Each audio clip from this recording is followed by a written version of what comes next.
মই আপোনালোক সকলোকে আদৰণি জনাইছোঁ আৰু মাননীয় মুখ্যমন্ত্ৰীক এটা হাত তালিৰে আদৰণি জনাবৰ কাৰণে অনুৰোধ কৰিছোঁ। আৰু এতিয়া মাননীয় মুখ্যমন্ত্ৰী মহোদয়ক ৰামৰ প্ৰতীক সংস্কৃতিৰ প্ৰতীক এজন ৰামৰ হতুৱাই আমাৰ ৰামৰ পোছাক পৰিধান কৰি আদৰণি জনাবলৈ প্ৰথমতে গামোচা আৰু চেলেং দিব।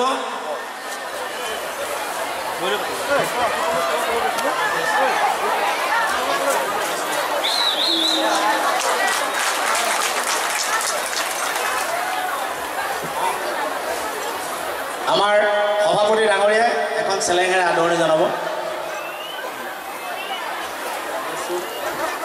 ৰাম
মাননীয় প্ৰধান অতিথি দেবতা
সমাজখনক ধ্বংসৰ মুখলৈ লৈ যাবলৈ বিচাৰিছিল। আজি সেই অপশক্তি যি অপশক্তি আমাৰ মাজত ভেদাভেদ সৃষ্টি কৰিবলৈ বিচাৰে, যি অপশক্তিয়ে আমাক সংঘাত কৰিবলৈ বিচাৰে, যি অপশক্তিয়ে দুখীয়া দৰিদ্ৰলোকৰ শোষণ কৰিবলৈ বিচাৰে, যি অন্যায় কৰিবলৈ বিচাৰে, আজি যি সকলোৰে প্ৰতি আজি কি কয় ন্যায় বিচাৰৰ পৰা বঞ্চিত কৰিবলৈ বিচাৰে সেই শক্তিক আজি আমি লাগিব। আজি আমি আজিৰ পৰা এখন আখৰা আৰম্ভ কৰিছোঁ। ৰাৱণ বধৰ আখৰা আজি আমি ইয়াৰ পৰা আৰম্ভ কৰোঁ। এই ভাওনাৰ দ্বাৰাই ই আমাৰ শংকৰদেৱে হওক, আমাৰ মাধৱদেৱৰে হওক, এই সংস্কৃতিৰ ওপৰত কিয় গুৰুত্ব দিছে যে আমাৰ সমাজত থকা যিবিলাক অপশক্তি, যিবিলাকে সমাজৰ প্ৰতি অন্যায় কৰে, অবিচাৰ কৰে, সেই শক্তিক যদি আমি দূৰ নকৰোঁ তেতিয়াহ'লে সেই যিসকল সত্যবান কৰোঁ, যিসকল ন্যায়বান কৰোঁ, বঞ্চিত কৰা হ'ব। আজি মহাপুৰুষ শ্ৰীমন্ত শংকৰদেৱেও সেই শক্তিৰ বিৰুদ্ধে আজি তেখেতে সেই বিভিন্ন পদ্ধতিৰ দ্বাৰা আজি ভাওনাৰ দ্বাৰাই কওক, নাটকেই কওক, অভিনয়ৰ দ্বাৰাই হওক, বিভিন্ন বৰগীতৰ দ্বাৰাই হওক, সেই অপশক্তিবিলাক দূৰ কৰিবলৈ বিচাৰিছিল। সেয়েহে তেখেতে সত্ৰই হওক আজি নামঘৰ প্ৰতিষ্ঠা কৰিছে, যাতে আমাৰ সমাজত ধনী দুখীয়াৰ মাজত কোনো পাৰ্থক্য নাথাকিব, পুৰুষ আৰু মহিলাৰ মাজত কোনো পাৰ্থক্য নাথাকিব, অপকৰ্ম, অন্যায়, অবিচাৰ আজি যাতে দূৰ হৈ যায়। সেয়েহে তেখেতে এই মাধ্যমৰ দ্বাৰা আজি আমি মহাপুৰুষগৰাকীক আজি যদি আমি সঁচাকৈ যদি আমি শ্ৰদ্ধা কৰিবলৈ হয় তেতিয়াহ'লে আমি এই ভাওনা হওক, অভিনয় হওক, সংস্কৃতিৰ কলা হওক, সংস্কৃতিৰ বিকাশৰ ওপৰত গুৰুত্ব দিব লাগিব। আৰু আমাৰ চৰকাৰ যিদিনাখনৰ পৰা আহিছে আমি এই সংস্কৃতিৰ ওপৰত ভাওনা সংস্কৃতিয়েই কওক, ৰাসৰ সংস্কৃতিয়েই কওক, শংকৰী যিবিলাক শিক্ষাই কওক, শংকৰী আদৰ্শই কওক, এই সকলোবিলাক আজি বিকাশৰ কাৰণে গুৰুত্ব দিছিলোঁ। আৰু আজি আপোনাসকলেও দেখিছে আজি অসমত যিমান ভাওনা হৈছিল আজি 15 বছৰ আগতে নাছিল। আজি যিমান ৰাস হৈছে ইমান আগে নাছিল। আজি ইমান আমাৰ বিহু হৈছে, পূজাও হৈছে, ঈদো হৈছে, আগে কেতিয়াও এইটো হোৱা নাছিল। আজি আমি অসম এইখন হৈছে সমন্বয়ৰ কেন্দ্ৰ।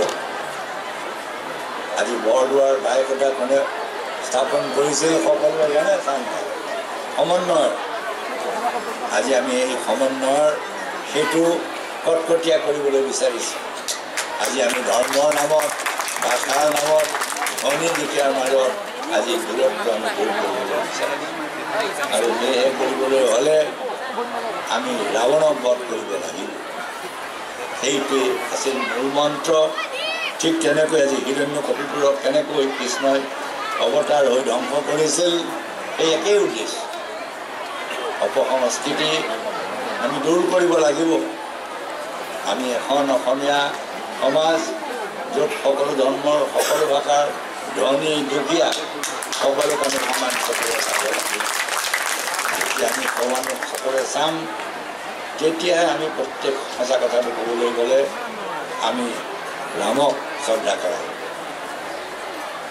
আজি শংকৰদেৱক শ্ৰদ্ধা কৰিবলৈ হ'লে আজি আমি সেই শক্তি অপশক্তিক আমি ধ্বংস কৰিব লাগিব। আৰু মই ভাবোঁ যে আজি ভাওনাৰ দ্বাৰা আমাকো অনুপ্ৰাণিত কৰিছে। আজিৰ পৰা আমিও আজি দৃঢ় প্ৰতিজ্ঞ, এই অপশক্তি যি অপশক্তি আমাৰ মাজত ভেদাভেদ সৃষ্টি কৰিবলৈ বিচাৰিব, দুখীয়া দৰিদ্ৰৰ প্ৰতি অন্যায় কৰিব, শোষণ কৰিব, সেই শক্তিক আমি মষিমূৰ কৰিম। সেই শক্তিক আজি আমি সেই ধেনুকাৰে সেই শক্তিটো যিসকলে দুখীয়াৰ ওপৰত শোষণ কৰিবলৈ বিচাৰে সেই শক্তিক আজি আমি দূৰ কৰিব লাগিব। যিসকলে সংঘাত কৰিবলৈ বিচাৰে, মানুহৰ মাজত ভুল বুজাবুজি কৰিবলৈ বিচাৰে, সংঘাতৰ সৃষ্টি কৰিবলৈ বিচাৰে, সেই শক্তি, সেই অপশক্তি আজি দুৰ্ভাগ্যক্ৰমে আজি পৃথিৱীত নানানবিলাক অপশক্তি ওলাই আজি মানৱতাবাদ ধ্বংস কৰিবলৈ বিচাৰিছে। ভাৰতবৰ্ষতো অসমত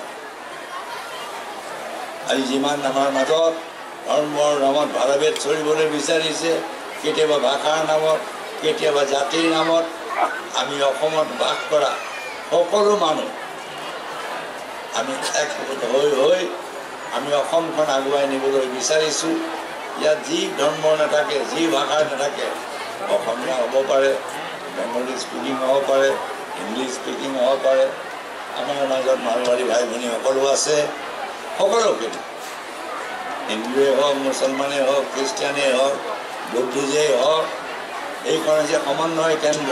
সংৰাখনো হৈছে সমন্বয়ৰ কেন্দ্ৰ। এইখনৰ দ্বাৰা সমন্বয় নহয়, আমি অসম বিকাশ কৰিব লাগিব। আমি অসম এই ভাওনাৰ ভিত্তিতে আজি আমি অসম গঢ়িব লাগিব। আমাৰ অতীতক পাহৰি গ'লে নহ'ব। আমি এখন নতুন অসম গঢ়িব বিচৰা নাই, যিখনৰ বাৰে বহনীয়া তাৰ কোনো সংস্কৃতি নাই, যাত অপসংস্কৃতি, সেইদৰে আমি নতুন অসম গঢ়িব বিচৰা নাই। আমি নতুন অসম নহয়, আমি অতীত অসমখন বিকশিত কৰিবলৈ বিচাৰিছোঁ। যিখন অসমৰ ভেটি আজি স্থাপন কৰিছিল চকাফাও চাংনুঙে, আৰু যিখন ভেটি শক্তিশালী কৰি থৈ গৈছে শংকৰদেৱ, মাধৱদেৱ, তাৰপিছত আজান ফকীৰমোহন, সেই ভিত্তিত আমি অসম আজি বিকশিত কৰিবলৈ বিচাৰিছোঁ। অসম আজি আগুৱাই গৈছে, এই ভাওনা উৎসৱ দেখিলেই গম পাব। যিভাৱে আজি ভাওনাৰ আজি সকলো ঠাইতে 9 মাহৰ দুটাই আগে ইমান ডাঙৰ 15 বছৰ আগত ক'ত হৈছিল? নগাঁৱত হৈছিল নেকি কওকচোন? তো আজিৰ এইখনে কি বিচাৰিছে যে নগাঁও আজি আগুৱাই গৈছে, শংকৰদেৱৰ বাণী আজি আৰু প্ৰচাৰ হৈছে, তাতকৈ শুভ লক্ষণ।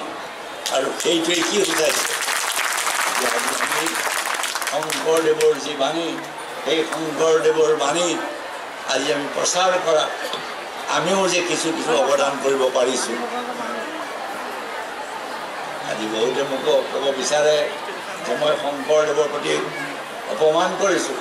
শংকৰদেৱক যদি আটাইতকৈ বেছি সন্মান কৰোঁ, ময়েই কৰিছোঁ। বাকীবিলাক খালী পৰিয়ালৰ চকুপানী তেওঁলোকে কৰিছে। শংকৰদেৱৰ কলাক্ষেত্ৰই কওক, শংকৰদেৱৰ বিশ্ববিদ্যালয়ে কওক, ভাওনাৰ ক্ষেত্ৰতে কওক, ৰাসতে কওক, আজি আমাৰ শংকৰী কলাক্ষেত্ৰৰ যিটো গুৱাহাটীৰ সেই স্থাপন কোনে কৰিলে? সেইটোৱেই নহয়। এই কিতাপবিলাক বেলেগ বেলেগ ভাষাত আজি ভাৰতবৰ্ষত আমি প্ৰচাৰ কৰিবলৈ বিচাৰোঁ। এই মহাপুৰুষজনাক আজি আমি অসমতে আবদ্ধ কৰি নহয়, আজি পৃথিৱীত সেয়ে আমি অসমত থকা বাহিৰত সকলোবিলাক শংকৰদেৱ অসম ভৱন দিল্লী হ'ব পাৰে, বেংগালুৰু হ'ব পাৰে, কৰ্ণাটক হ'ব পাৰে, তামিলনাডু, এইটোৱে কি বিচাৰে? আমি যে তেখেতক সন্মান কৰোঁ আৰু তেখেতৰ আদৰ্শৰ দ্বাৰাই আমি বিকশিত অসম গঢ়িব পাৰিম। আজি আমি সন্তোষিত যে আজি বিশেষকৈ আমাৰ চৰকাৰে যিমানখিনি সহায় কৰিব লাগে, নেতৃত্ব ল'ব লাগে লৈছে, তিলক মজুমদাৰ আদি কৰি সকলোৱে, আৰু বিশেষকৈ শিশুসকলে যি প্ৰদৰ্শন কৰিলে, মই প্ৰদৰ্শন দেখি তেওঁলোকক মই ধন্যবাদ দিছোঁ যে আমাৰ শিশুসকল আজি সকলো দিশত থাকি অসমৰ ল'ৰা, আমাৰ ছোৱালী, ছাত্ৰ ছাত্ৰী, শিশু আজি আমাৰ জাতীয় সংস্কৃতিলৈ সজাগতা হৈছে। এইটো অসমৰ কাৰণে এটা শুভ লক্ষণ, এইটো অসমৰ কাৰণে শুভ লক্ষণ। যদিও আজি বহুতে ক'ব বিচাৰে যে 15টা বছৰত মই বোলে একোৱেই কৰা নাই, আমি একো নকৰাকৈ আজি এনেধৰণৰ ভাওনা কৰিবৰ কাৰণে যি শান্তিৰ পৰিৱেশ লাগে, সেই পৰিৱেশ কোনে ঘূৰাই আনিলে?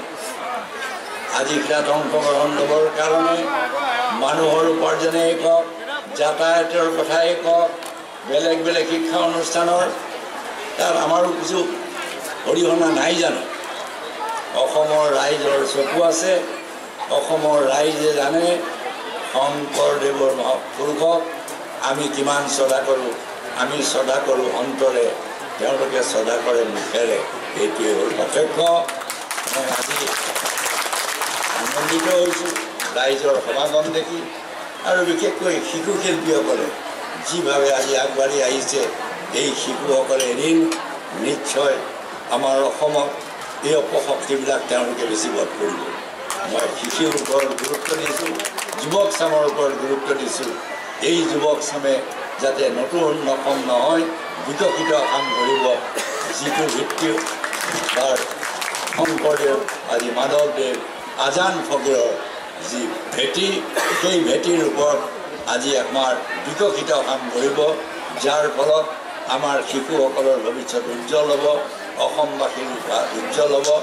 আজি সেয়েহে আমাক সকলোৱে এই দুআষাৰ কৈ যিসকলৰ প্ৰচেষ্টাত এই ভাওনা সমাৰোহ ইমান সুন্দৰকৈ আজি 3 বছৰৰ পিছত আকৌ ইয়ালৈ মই আহিবলৈ সুবিধা পোৱাত মই আনন্দিত হৈছোঁ।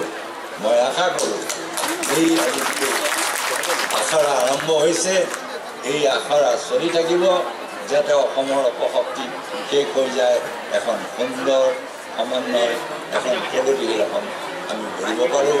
এই দুআষাৰ কৈ সকলোলৈ আন্তৰিক শ্ৰদ্ধা আৰু শুভেচ্ছা জনাই মোৰ বক্তব্য। মাননীয় মুখ্যমন্ত্ৰী মহোদয়ক ধন্যবাদ জনাই তেখেতক আমাৰ ভাওনা সমাৰোহৰ স্মৃতি গ্ৰন্থখন আনুষ্ঠানিকভাৱে মুকলি কৰিবলৈ অনুৰোধ জনালোঁ।